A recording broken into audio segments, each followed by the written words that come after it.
Дожлив мајски ден. Две патки пливаат во езерото Младост без да насетуваат дека можеби се во животна опасност. Загаденоста на водата во акумулацијата е видлива и со голо око. Дома, уште во август минатата година, преку серија прилози, алармира за промените на езерото кои наликуваат на измет.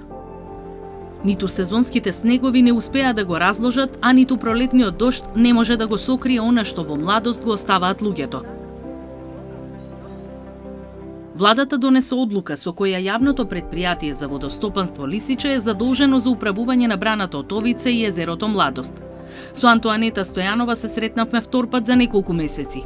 Иако гледката говори доволно, ја прашавме што покажуваат редовните месечни анализи за квалитетот на водата во езерото Младост.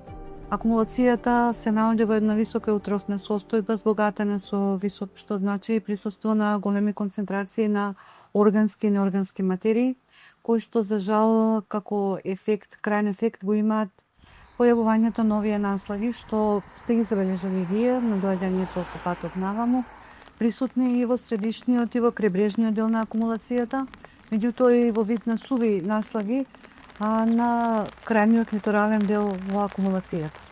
Така да, акумулацијата е во состојба во која што ја евидентиравме и изминатиот период, кога бесте тука присутни.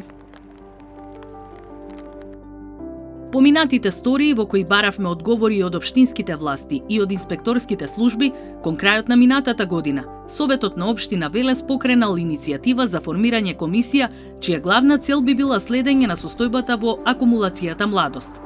Комисијата е формирана и има 14 члена, а Стојанова е председателка.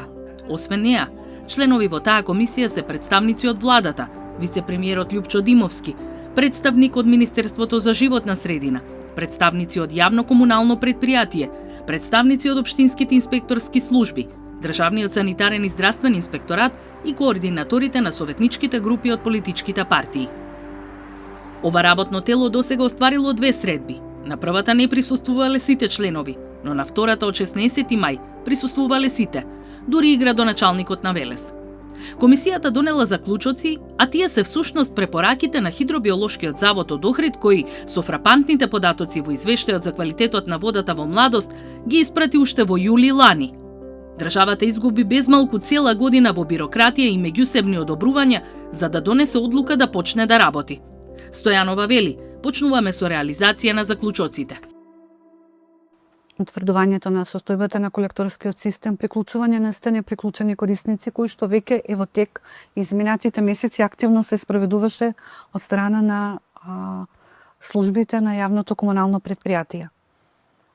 Потоа имаме отстранување на мртвата органска материја од акумулацијата Младост,